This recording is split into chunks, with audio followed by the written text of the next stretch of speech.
Hello,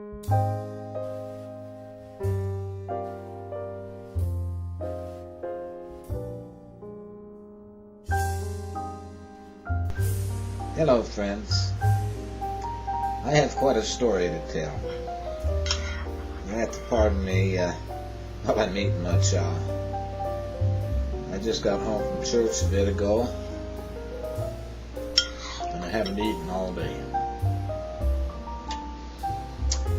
Anyway, this story is about this cat I met in the bar last night.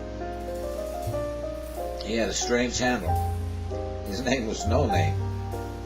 At first I thought I was seeing things because, as a rule, cats don't indulge in alcohol beverages. So I went over and sat down next to him, and much to my surprise, he could talk.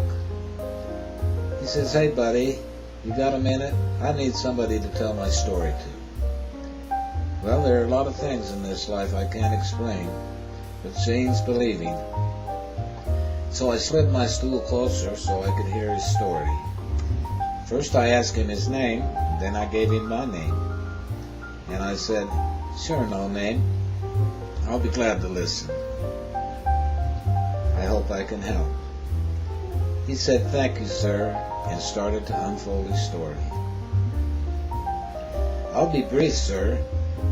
I can't hold it in anymore. I hate to unload on you, sir, but you seem like a kind person who will understand. 2 days ago, my masters left me and my 3 dog companions, 2 puppies and their mommy, with our friendly next-door neighbor while they went on a family reunion. And that is when this nightmare began. It seems our neighbor has a dog who kills cats. Excuse me, I'm getting ahead of myself. I'm sure you know how puppies behave. Well, these puppies are a little bit more frisky than most. By the way, the neighbor's name is Bill. Everything was fine until after the neighbor fed us our dinner. That is when the puppies started being puppies. They got into Bill's closet and started pulling clothes down off the hangers, and next it was Bill's laundry. They pulled out his dirty socks and underwear and dragged them all over the place. Well, Bill was a patient man, so he cleaned up everything and put things up where the puppies couldn't reach them. But while he was doing this, they climbed up on his desk and got his false teeth. Well, that's when Bill's patience wore thin. So he put us all outside. Now Bobby, Bill's dog, is a cat killer. But Bill can usually keep him under control, at least in the house. Outside's a different story. Bill's a writer, and he spends most of his time at his desk, and when his dogs need to go out, they let him know by barking. Well, Bill must have forgot about us outside, and he let Bobby out to do his thing. That's when all hell broke loose.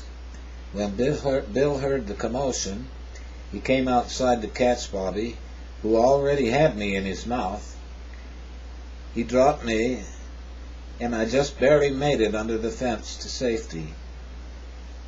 It really shook me up, and that's why I'm smoking and drinking.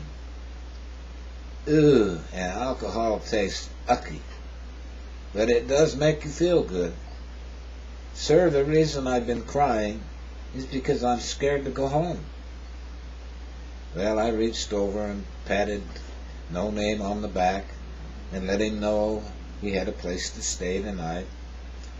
And I told him I would see he got home tomorrow, and that I'd talk to Bill and make sure he'd be safe. I know for a fact that things have a way of working out.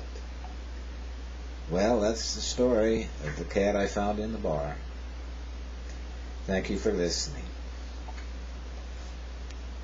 Let's see, the next story is about the eye and the held out hands. And I'll give that to you right after this.